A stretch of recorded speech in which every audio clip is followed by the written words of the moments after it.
Olá, advogado, olá, advogada, seja bem-vindo, seja bem-vinda ao episódio 53 do Lawyer to Lawyer. Sou Gabriel Magalhães, é um prazer estar aqui com vocês novamente. Hoje nós vamos falar sobre disputas societárias e advocacia no mundo pós-Covid-19. E é o primeiro episódio que a gente tem o prazer de ter dois convidados ao mesmo tempo. Vou ter o prazer de falar aqui hoje com o Guilherme Capurusso e com o Bernardo Freitas, do Freitas e Ferraz Advogados. E o que mais me chama a atenção do escritório deles é o sucesso repentino, né? Aliás, muitas pessoas falam que é repentino. Eu tenho certeza que vocês vão me corrigir aqui, porque é uma longa carreira de sucesso que eles tiveram e o escritório fundado em 2016, que hoje é uma das maiores referências em Belo Horizonte e no Brasil aí, no que se trata de disputas societárias. O Guilherme, ele é especialista em arbitragem pelo IBMEC, pós-graduado em Direito Civil pela PUC Minas, também é graduado em Direito pela UFMG. E o Bernardo, ele tem MBA em Finanças pelo IBMEC e ele é graduado em Direito pela UFMG. Como que é a rotina da advocacia societária? Quais disputas que geralmente surgem? Como que está agora com a Covid, né? Como que era antes? O que mudou? Qual é o cenário depois? Quais são as oportunidades e desafios agora desse novo mundo? E como que é a prática mesmo da advocacia societária? É um ambiente bem específico. Eu tenho certeza que vocês vão gostar bastante. Sejam bem-vindos ao episódio de hoje, espero que vocês estejam bastante animados e eu tenho certeza que todos os colegas advogados vão gostar bastante do episódio de hoje. Bom, gente, começar pelo termo disputas societárias representa para mim uma adequação muito grande na pergunta em relação à expressão disputas, né, que normalmente ela vem ligada a processo.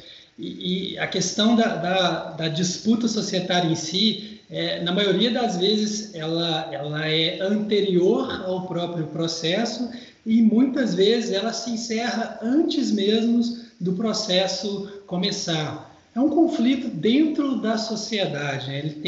Ele ocorre quando há um choque de interesses das entidades, dos órgãos empresariais. A gente está falando dos sócios, dos administradores, dos conselheiros, enfim, toda disputa que há dentro da sociedade se refere a uma disputa societária.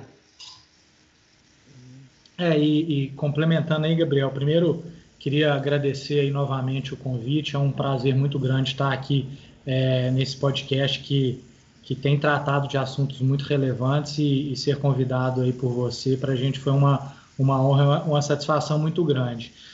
Mas complementando um pouco aqui o que o Capurusso está dizendo, a gente brinca que sociedade é pior do que casamento, né? Isso é uma frase muito conhecida por aí e, de fato, porque casamento, pelo menos, é com uma pessoa só, né? Em regra. Sociedade geralmente envolve pelo menos duas pessoas, mas geralmente até mais do que duas pessoas. 3, 4, 5, 6, em muitos casos centenas e em companhias abertas até milhares de sócios, né? Então, o potencial de conflito, o potencial de divergência de ideias, de brigas e de inconsistência na relação entre sócios, ele é muito grande. A gente vê isso todos os dias, né? E nós temos vários tipos de disputas societárias. Apesar do termo parecer poder ser explicado de uma forma muito simples, no sentido de, como o Capurusso bem deixou claro, é uma briga que envolve o sócio, que envolve a administração da companhia, que envolve a própria administração da companhia. A gente tem vários tipos de disputas societárias. Então, por exemplo, um ambiente que é muito comum ter esse tipo de contencioso são empresas familiares. Por que isso acontece? Porque geralmente a gente tem um patriarca, uma matriarca que fundaram aquela empresa, desenvolveram, fizeram aquela empresa crescer. Essa empresa se desenvolve ao longo de muitos anos e à medida em que as novas gerações vão entrando dentro daquela empresa, seja como administradores, como empregados ou até mesmo como acionistas, o potencial de conflito entre as diferentes gerações e os diferentes graus de parentesco aumenta, né? É natural que, por exemplo, dois irmãos tenham uma tendência de brigar menor do que primos, e menor ainda do que primos distantes. Então, quanto mais gerações vão entrando dentro daquela empresa, maior o potencial de conflito. Isso é um ambiente muito comum para disputas societárias, mas não é o único. A gente tem, por exemplo, as companhias abertas, que também têm um potencial grande de conflito societário, né? Todo mês a gente tem uma notícia diferente no Valor ou em outros jornais e publicações, na revista Capital Aberto, por exemplo, que são duas ótimas fontes de acompanhar esses tipos de litígio quando são públicos. Revista Capital Aberto, Jornal Valor Econômico, para aquele leitor que queira acompanhar um pouco mais esse tipo de demanda. Todo mês a gente vê algum conflito novo sendo divulgado no que diz a companhia aberta. Nesse caso, tende a ser um pouco mais diferente, porque a gente tem, de um lado, aquele acionista controlador que está no dia a dia da companhia, que direciona os negócios da companhia, e de outro lado, a gente tem os investidores, aquelas pessoas que compram ações no mercado e que muitas vezes têm interesses opostos aos controladores, né? Nós estamos gravando aqui esse episódio agora em maio de 2020, gravando aí até a distância, né, por conta desse cenário que nós estamos hoje, mas há 1-2 semanas atrás foi muito divulgado um conflito que ainda não chegou a ser judicializado, não chegou a se tornar uma arbitragem, mas que é um início de um conflito, como esses conflitos costumam começar, a gente vai falar um pouco mais disso, que é a questão da Eneva e da AES Tietê, duas empresas de energia, que é um típico conflito de companhia aberta. Interesses opostos entre o controlador e acionistas com um perfil um pouco mais de investidores. Então, a gente tem aí uma amplitude muito grande nesse tipo de demanda e características muito próprias que, obviamente, precisam ser entendidas pelo advogado que vai atuar numa demanda como essa. E a questão da amplitude, né, e da riqueza em disputas societárias, ela realmente tem uma casuística bem grande, né? A gente está falando de exercício de administração, prestação de contas de administrador, destituição de administrador, intervenção sobre a sociedade, né, que é quando o juiz nomeia um administrador para a sociedade, né? O juiz, obviamente, aí o árbitro, divergência entre os sócios numa reunião ou assembleia, né? E aí vai abrir um flanco para você fazer uma impugnação de uma deliberação, analisar quórums legais de contratos sociais, acordos de acionistas, enfim, tem uma imensidade aí de questões a serem analisadas. Saída de sócio, por exemplo, exclusão por cometimento de uma falta grave, ou mesmo uma pessoa que quer, da noite para o dia, se desligar da sociedade. Está na Constituição que ninguém é obrigado a se associar, nem se manter associado. Então, existem mecanismos aí do sócio se desligar da sociedade. Responsabilidade do sócio ou administrador por atos ou omissões que eles pratiquem no exercício da atividade. Isso pode gerar aí, dano para a sociedade e um eventual pleito aí de indenização em favor da sociedade. Então, realmente, o cenário, né, a casuística é muito grande em matéria de disputa societária. E, assim, quando vocês estão de um dia para a noite, né, começaram a decretar isolamento social, algumas cidades já com lockdown, qual que foi o impacto disso nos clientes de vocês? Como que vocês estão vendo isso? Assim, a gente teve um episódio aqui no Lawyer to Lawyer que a gente falou especificamente sobre os impactos que a Covid gera na advocacia. E nesse episódio a gente discutiu, né, com o Gustavo, que é lá do Rio Grande do Sul. Ele trouxe ali uma frase bem marcante falando que o direito ele é anticíclico, a advocacia muitas vezes é anticíclica. Geralmente nessa época que a gente tem grandes fatos, a gente tem mais problemas, eu imagino que mais disputas societárias talvez. Como que está o trabalho de vocês agora, assim, nesse período? O que vocês estão tendo que fazer de diferente e o que mudou no escritório de vocês? Vocês estão trabalhando de casa agora, quais estão sendo os desafios agora? Gabriel, por incrível que pareça, essa frase ela tem razão. principalmente no âmbito do direito societário, ela é muito interessante, porque, a rigor, quando tudo está indo bem, você tende a ter um tipo de trabalho mais intenso, né? Ninguém está dizendo que quando a economia está indo bem não tem disputa societária, obviamente não é isso. Mas a tendência é que, como as coisas estão indo bem, as pessoas se preocupem mais em fazer uma operação de fusões e aquisições, fazer novos investimentos, está tendo um fluxo de receitas que geram lucro, e esse lucro é distribuído para os acionistas. Então, a tensão é menor e, por via de consequência, a intensidade dos conflitos acaba sendo menor.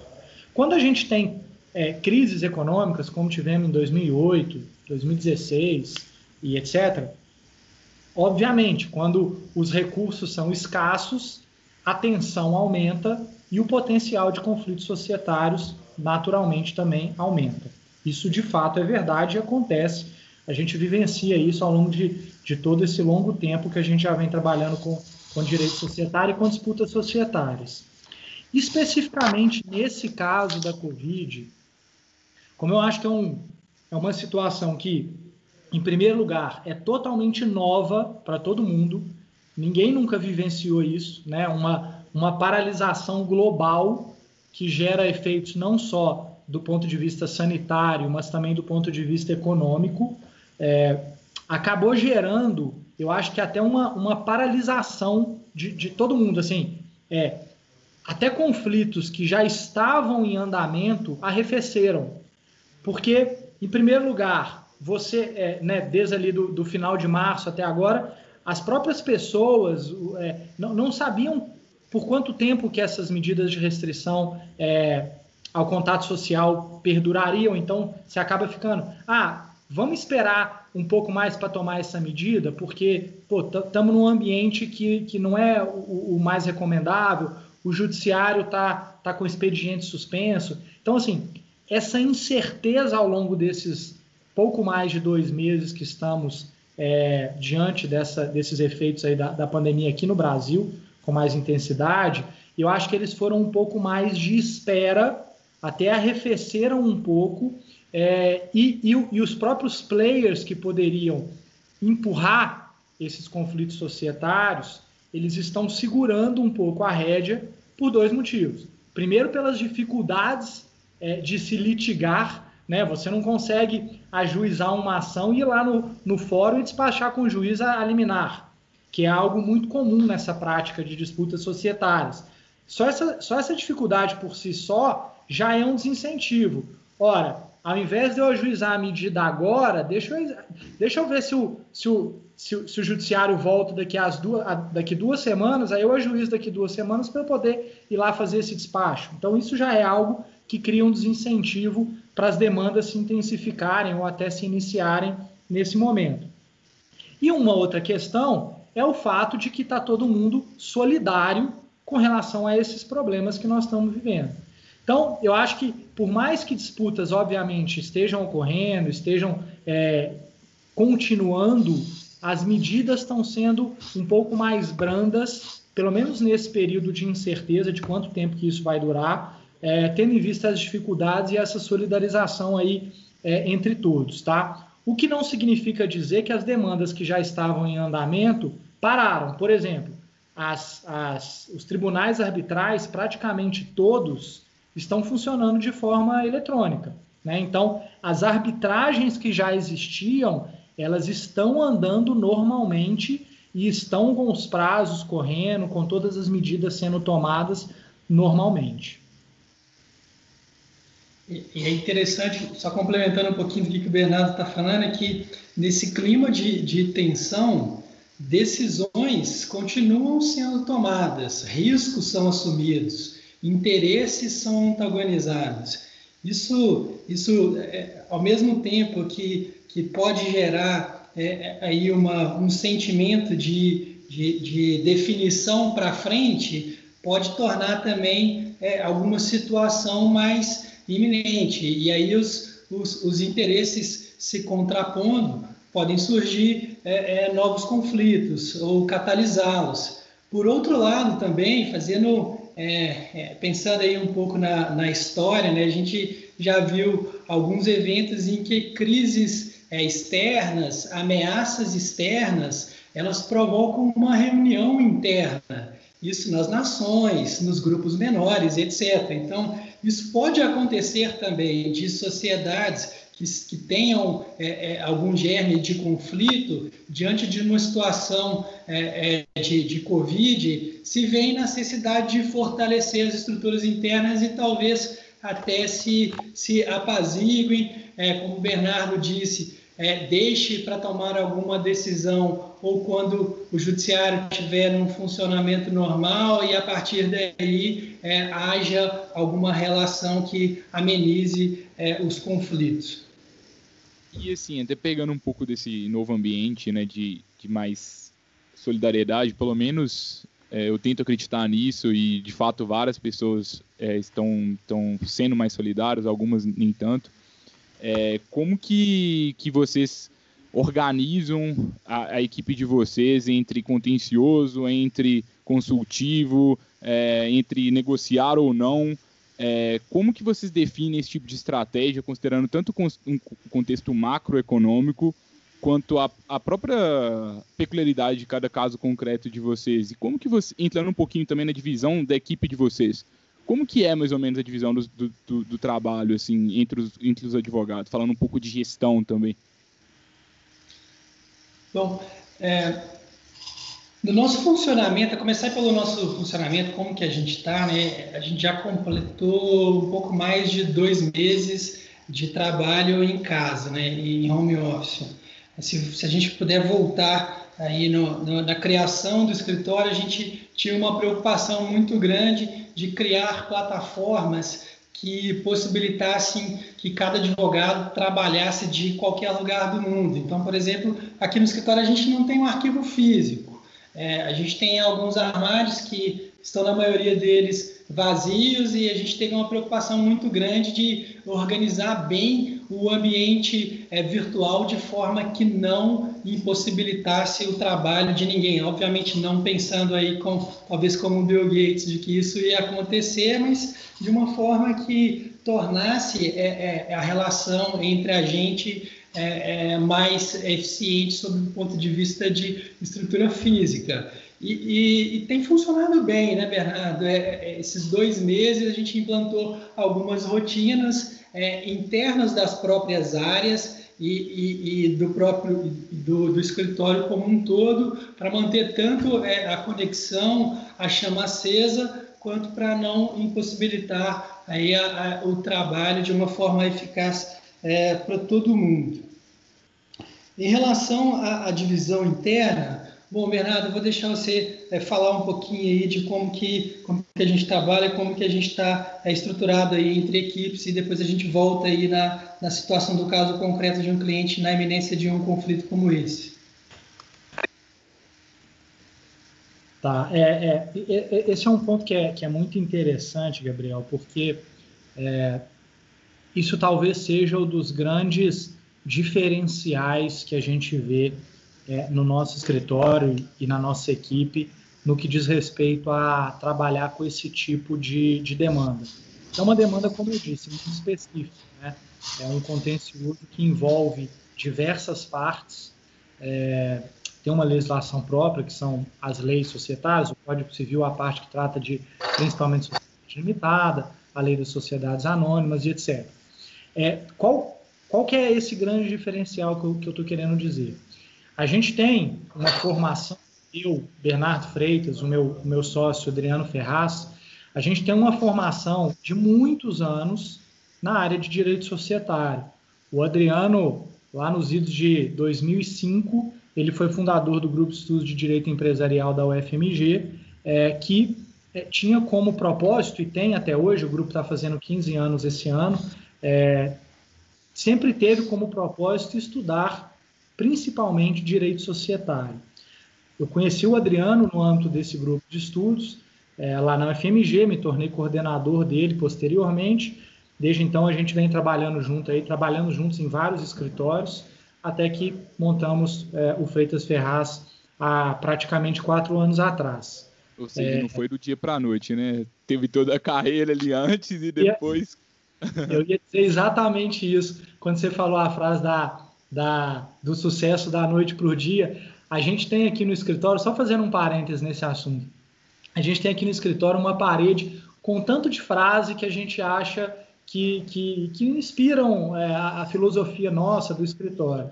Tem frase do Bill Gates, tem frase do mestre Oda, tem frase do Capitão Nascimento, tem frase do Albert Einstein, então tem de tudo, né? Desde de pessoas reais a pessoas não reais. E uma delas é uma que diz o seguinte, vou traduzir, ela está escrita em inglês na nossa parede, porque ela no original ela é em inglês, mas tem uma delas que diz o seguinte: a maioria dos sucessos da noite para o dia tomou um longo tempo para acontecer. Então, assim, aquela ideia de que o sucesso pode vir rápido, vem rápido, isso não existe, né? Ele só vem com trabalho muito duro, muito pesado, muita dedicação e com o tempo, né? Porque a experiência também é muito importante. E aí, então, voltando... Desculpa te interromper, assim, que eu acho muito interessante, até destaquei lá no início, é porque vocês foram fundados em 2016 somente. É claro que cada um tinha as suas respectivas carreiras e todo o nome profissional, a bagagem profissional e tudo isso fortalece muito, né, facilita bastante. Mas se você até que tivesse dar uma dica para algum escritório de advocacia que está ali nesse início e não sabe como captar clientes, se você puderem compartilhar um pouco como que foi esse início de vocês, acho que pode contribuir bastante com os nossos ouvintes também. Claro, não, sem dúvida. Isso é um ponto importante, assim, vou tentar separar aqui essa questão, então, do sucesso, e assim, ainda estamos longe disso, a gente tem certeza que temos muito caminho a percorrer ainda, mas, de fato, foi uma construção de muito tempo, né? Então, essa relação minha com a Adriana aí na área de direito societário intensificou muito isso. Então, a gente tem uma equipe aqui no escritório muito forte de direito societário, que atua também em demandas não relacionadas com disputas, M&A, reestruturação societária, planejamento sucessório e assim por diante. Mas o fato dessa equipe atuar muito próximo com a equipe de contencioso, que é a equipe coordenada aí pelo Guilherme Caporusso, ela gera um ganho para o cliente, porque de um lado a gente tem uma equipe de contencioso muito experiente, muito disposta e muito competente, trabalhando com uma equipe de societário coordenada por mim e por Adriano, que também é muito competente, que já está junto já há muitos anos, até mais anos do que o escritório existe. Muitas pessoas da nossa equipe já estavam com a gente antes do escritório ser fundado. Então, essa junção dessas duas áreas, trabalhando muito próximo, quase que como se fosse uma equipe única, ela ajuda muito o desenvolvimento desses trabalhos e até em situações como essas que nós temos hoje de trabalho à distância, né? Esse entrosamento e essa liberdade que as equipes têm uma com as outras, ela ajuda muito, tá? Antes de eu falar da questão da fundação do escritório e dicas para escritórios novos, eu vou só deixar o Caporusso, parece que ele quer complementar aqui algum ponto nisso, e aí depois eu pego esse ponto que você falou, Gabriel. Eu queria enfatizar essa questão do trabalho em conjunto, que, a nosso ver, ela é realmente fundamental para um sucesso de uma disputa societária. É muito comum a gente ver aí em bancas tradicionais uma segregação muito grande entre áreas, né? Sócios diferentes que não se interagem tanto e espelham isso para a equipe abaixo.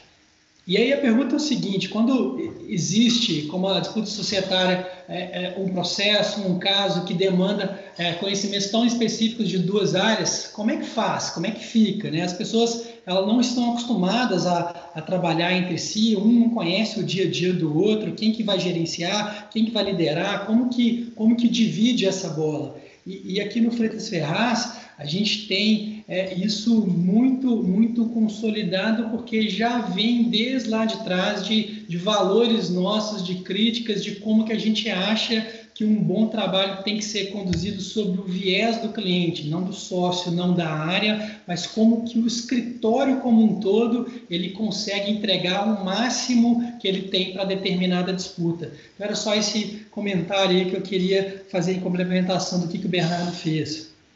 E aí, pegando o ponto que você estava comentando, Gabriel, sobre a questão da carreira e até da questão do escritório, quem está começando e etc.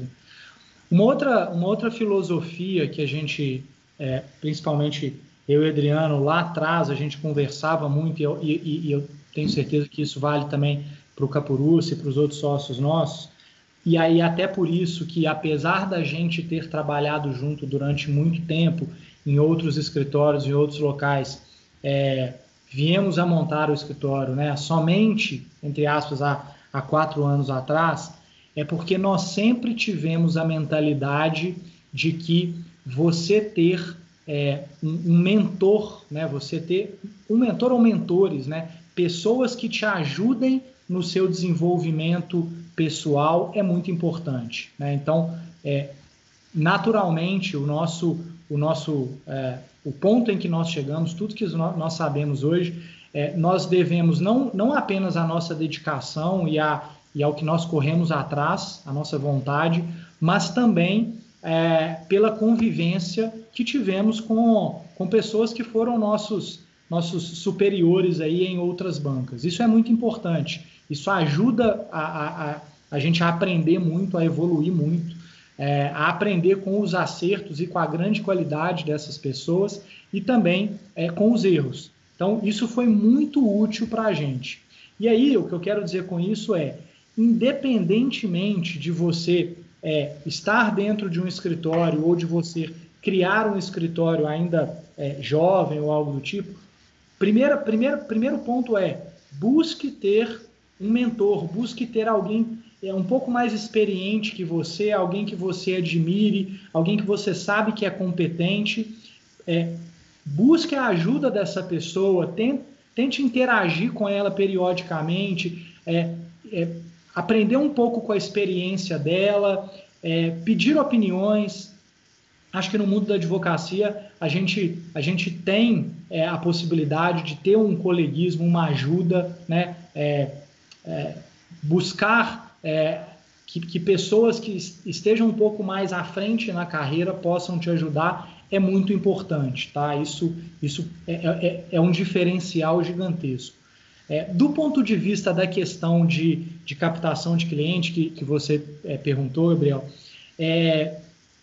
no que diz respeito a disputas societárias, eu diria que mais do que algumas outras áreas do direito, é muito difícil você conseguir fazer um trabalho muito de marketing, tá? A gente sabe que o marketing na advocacia ele é bastante limitado, apesar de hoje, no contexto atual, a gente ter redes sociais, a gente já ter vários mecanismos da gente poder fazer isso. Na questão de disputas societárias, isso fica um pouco mais complicado, porque quando você está advogando numa grande demanda societária, você não vai sair divulgando isso por aí, né? Você não vai falar, olha, estou na briga tal, porque você não quer expor os seus clientes. E eu diria que 90% pelo menos das demandas societárias de disputa, elas correm em sigilo, elas são confidenciais, até por preservação da própria empresa que está ali envolvida. Então não tem muito sentido você ficar divulgando isso demais. Então, qual que é a forma mais saudável e a forma que a gente adota, e pelo menos que a gente acredita, de divulgação desse tipo de trabalho, de captação de clientes nesse tipo de demanda? A primeira delas, tentar expor para o mercado que nós temos esse conhecimento e essa experiência. E isso acontece como? Desde participando aqui do seu podcast, né, que é um veículo hoje amplamente divulgado aí no meio jurídico, em redes sociais, LinkedIn, em sites de artigos e etc. Ou seja, passando um pouco do nosso conhecimento para o público, para ser visto como uma referência nesse assunto. E a outra forma, que é uma forma também muito, muito boa, que tem um potencial muito grande, é fazendo parcerias, né? Então, tem muito escritório de advocacia que não tem essa área dentro, não tem essa expertise lá dentro, mas que inevitavelmente vai chegar um trabalho de contencioso societário para ele um dia. E nós, advogados, temos que ser humildes em entender que a gente nunca vai conseguir saber tudo e fazer tudo muito bem, né? Então, tem vários tipos de demandas que chegam aqui no escritório que a gente fala, gente, isso não é a nossa competência, vamos passar para quem sabe. E aí a gente passa para parceiros que nós entendemos que sabem daquele assunto muito mais do que nós. E isso acontece muito na via oposta, né? Escritórios que têm grandes empresas, que têm grandes clientes, que não trabalham com direito societário, com disputas societárias, mas que quando aparece algo nesse sentido, nos veem como uma referência e traz a gente para ajudá-lo naquela demanda. Então, buscar parcerias desse tipo também é muito saudável para a captação nesse tipo de trabalho, tá, Gabriel? Só um complemento do que o Bernardo está falando, o marketing realmente tem que ser bem indireto, né? Não se oferece ao sócio, ao administrador de uma empresa, uma oportunidade de brigar com o sócio dele, né? O assunto é delicadíssimo e não tem espaço para um oportunismo, né? Para a criação de uma disputa, para a plantação de um litígio.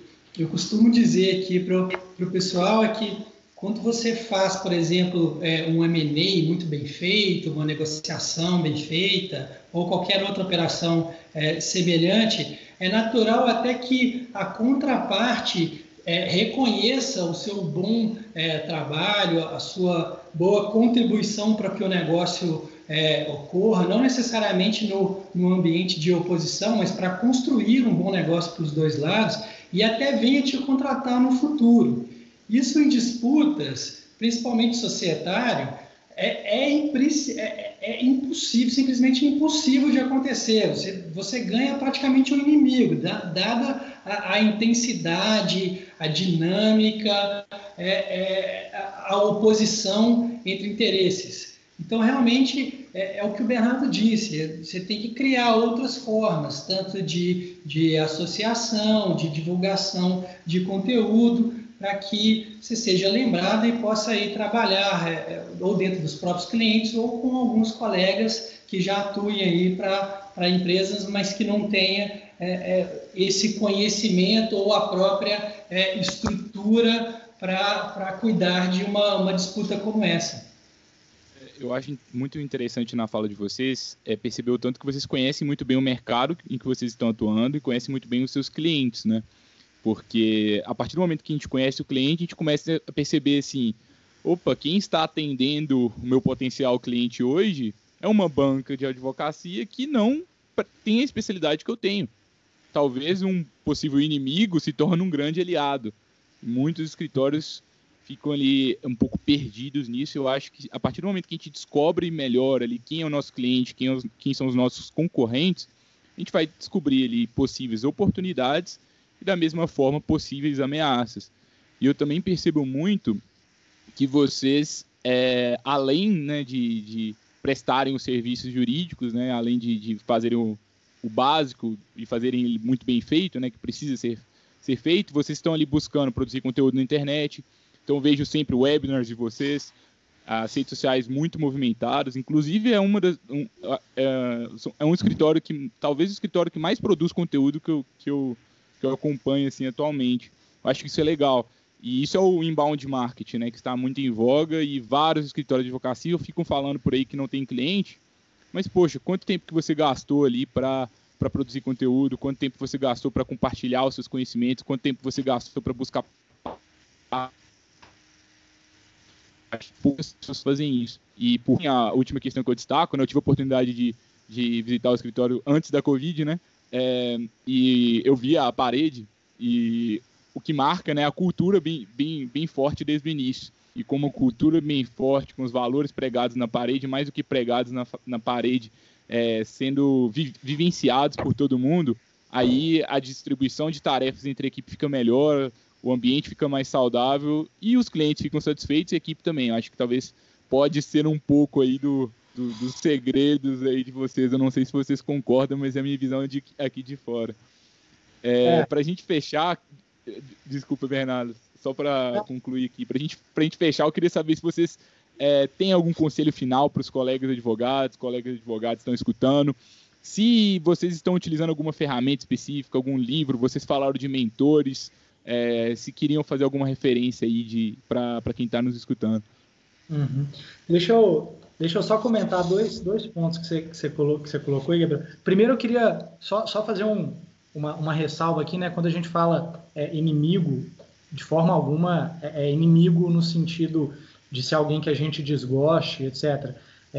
A gente coloca como o ex-adverso, né? Uma palavra um pouco mais elegante aí para se referir ao outro lado. E aí, quando você tem um embate, né, nessas disputas societárias, isso acaba colocando interesses opostos, né? Mas a gente tem vários casos de escritórios que a gente já teve como ex-adversos e depois a gente atuou em conjunto em demandas. A gente tem hoje uma disputa societária que a gente atua em conjunto com um escritório que numa disputa anterior ele estava do outro lado, né? Então isso é extremamente comum. Você tem que ter o profissionalismo aí de entender que cada advogado tá cumprindo o seu papel ali dentro daquela demanda.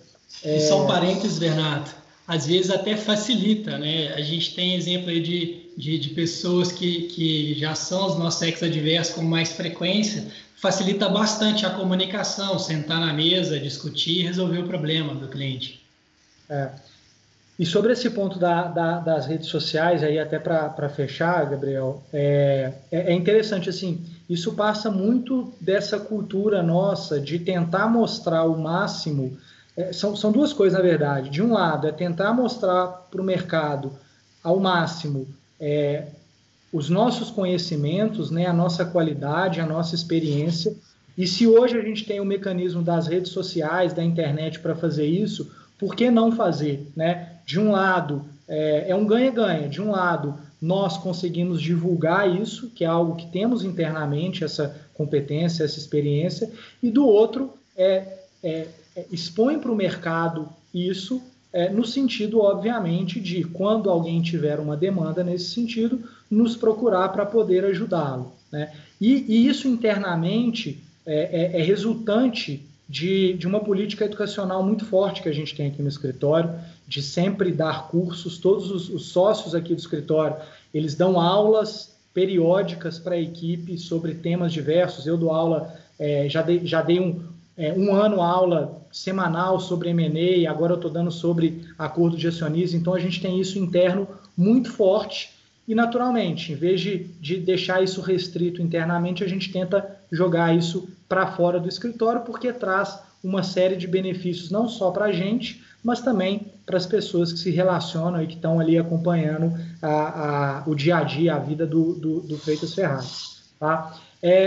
Você estava perguntando sobre questão de livros, né? Bernardo, só uma última questão, que nessa última fala sua, você começou a falar um pouco de gestão também, né? Vocês já sabiam isso? Assim, como que vocês aprenderam e talvez até dando algumas dicas aí de livros e possíveis mentores? Como é que vocês criaram uma gestão profissional e moderna, assim, nos dias de hoje? Porque a maior parte dos escritórios de advocacia é aquele top-down clássico, que só o sócio tem voz, o advogado ali da base não tem. Como que foi esse processo de construção também? Isso na verdade, óbvio, ele passa um pouco, aquilo que eu disse, a gente teve que ao longo dos anos aprender não só as qualidades, mas também os erros que a gente foi vendo ao longo do caminho. E isso passa um pouco até por uma questão de humildade, né? A gente tem que ser humilde para entender que um escritório de advocacia ele é composto por pessoas de várias gerações, e não vai ser só a opinião daquelas pessoas da geração mais sênior que vai conseguir trazer o sucesso para o escritório. Então, isso é um ponto que a gente tenta trazer muito, de envolver, às vezes até empurrando com muita força a equipe para que ela se envolva realmente em questões não só jurídicas de execução de trabalho, mas também em questões administrativas. Isso é um ponto que a gente, de fato, tem muito forte aqui, Gabriel.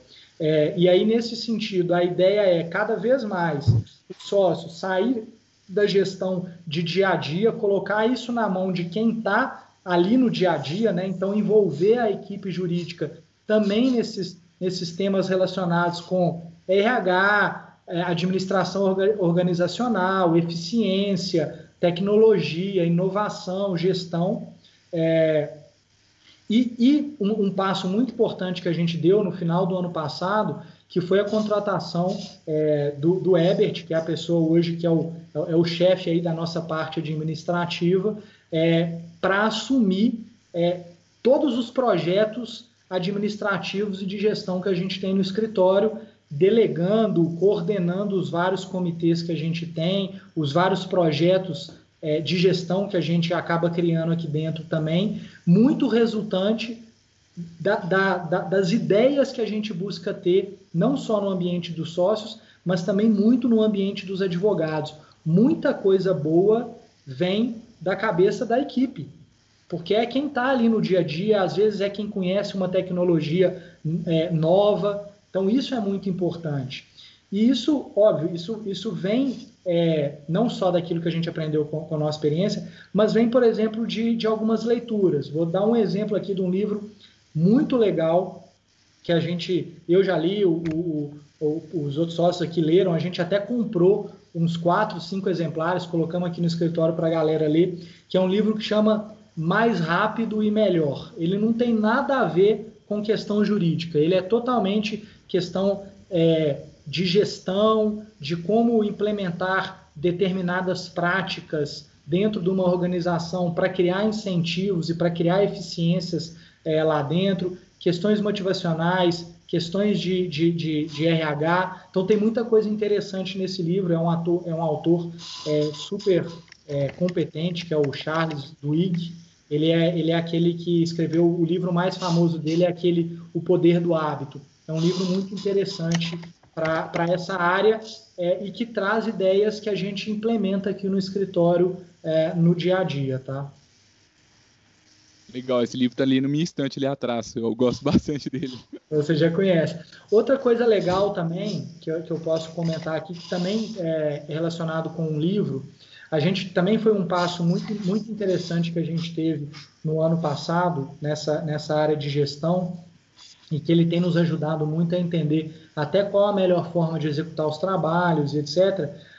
A gente contratou o Mário Ezequiel. O Mário Ezequiel ele foi CEO de um grande escritório, eu diria que de um dos principais escritórios do país, durante muitos anos, se eu não me engano, quase 20 anos, um pouco menos, acho que 17, 18 anos. Ele chama Mário Ezequiel, ele saiu do escritório, criou uma consultoria que chama Boria. É um cara super competente e que ajudou a gente demais a desenvolver o nosso planejamento estratégico, a gente olhar para dentro, a gente conseguir entender as nossas áreas de competência, as nossas forças, as nossas fraquezas, como que a gente tem que focar nisso, e tem nos ajudado a desenvolver mais internamente como executar os trabalhos e como gerenciar tudo que a gente tem aqui dentro de uma forma mais eficiente. Ele também tem um livro, eu não vou lembrar o nome dele aqui agora, mas ele também tem um livro, e aí esse sim, é focado para gestão de escritórios de advocacia. É um livro pequenininho, mas que vale muito a pena ler também, tá? Eu lembro bastante desse livro e eu e Bernardo, a gente se debruçou bastante dele, principalmente aí no início, na criação do escritório, chama Gestão Eficiente de Escritório de Advocacia. Pegando o exemplo aí do que o Mário fez num grande escritório, a gente adotou como máxima de gestão, estudou bastante o livro dele, tem algumas aplicações de ordem prática, algumas dinâmicas, alguns índices bem interessantes, vários deles a gente aplica na nossa gestão até hoje, nas nossas apresentações, enfim, principalmente para quem está começando, para ter uma ideia dos conhecimentos, da expertise que precisa ter para criar um escritório, para desenvolver o escritório de uma forma com com uma gestão moderna, inovadora, é com certeza aí um ponto de partida que vale bem a leitura. Escutando vocês, eu estou vendo duas pessoas muito técnicas aqui na minha frente, mas ao mesmo tempo, minha opinião é que só isso não basta, né? Vocês estão mostrando que tem muito mais do que isso. E o que eu vejo é ou um extremo ou outro. Principalmente nesse âmbito aí mais de disputas, mais de valor maior, né? Geralmente a gente tem grandes juristas, mas poucas pessoas que ao mesmo tempo têm essa pegada forte de gestão.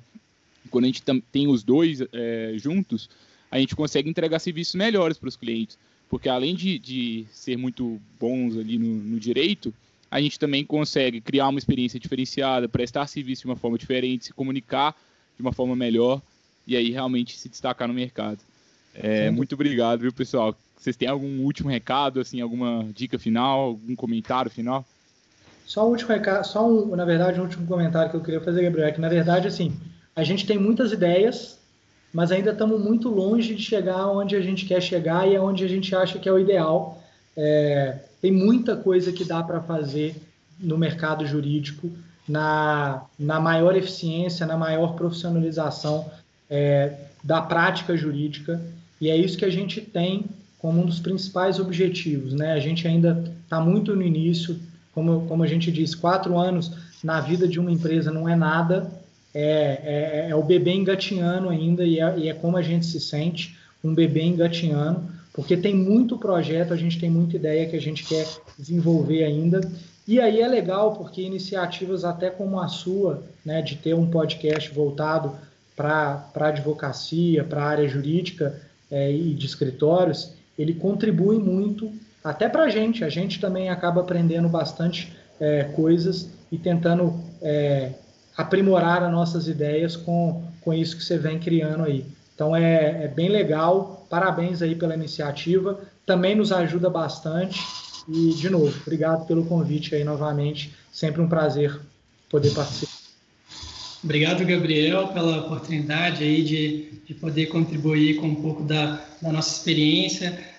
Como conselho e conclusão final, eu queria falar que o Freitas Ferraz, ele é um escritório, é uma frase que a gente costuma dizer bastante aqui, que é um escritório que não tem dono. Desde o marco zero, desde as nossas conversas iniciais, a gente não queria criar um escritório de um sócio eterno, um sócio que tratasse aquilo ali como se fosse uma coisa dele. Não, pelo contrário, a gente é bastante transparente, a gente é aberto, como diz o Bernardo, como o Bernardo bem disse, a gente até empurra o pessoal para participar cada vez mais, está atento à gestão, à inovação e tecnologia, e a gente quer que essas pessoas se desenvolvam, né? Desenvolvam o próprio escritório, se desenvolvam pessoalmente. Então, é o conceito que a gente acredita e que toda vez a gente procura deixar essa chama acesa para a gente se desenvolver cada vez mais. Muito obrigado, Guilherme. Obrigado, Bernardo. Agradeço também a todo o pessoal aí do Freitas Ferraz, todos os colegas ouvintes aí que estão aqui até o momento. Eu acho que se você está aqui até agora, eu acredito de verdade que você está comprometido aí com o novo modelo do escritório de advocacia. Por favor, não continue com top-down, vamos mudar esse modelo de gestão, vamos profissionalizar os escritórios. Eu acho que a gente pode mais na advocacia e com isso a gente tem clientes mais felizes, equipes mais felizes, pessoas menos doentes, né? A advocacia é muito difícil, ambientes ali de muito estresse, e a gente está lidando com um problema. A gente falou que hoje, talvez um dos ambientes mais estressantes de todos, disputa societária, olha a pressão, olha o tamanho da disputa envolvida.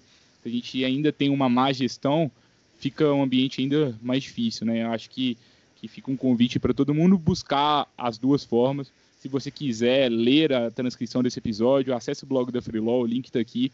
Esse episódio está transcrito lá e todas as referências aqui também do episódio, os livros citados, você consegue encontrar na descrição do episódio.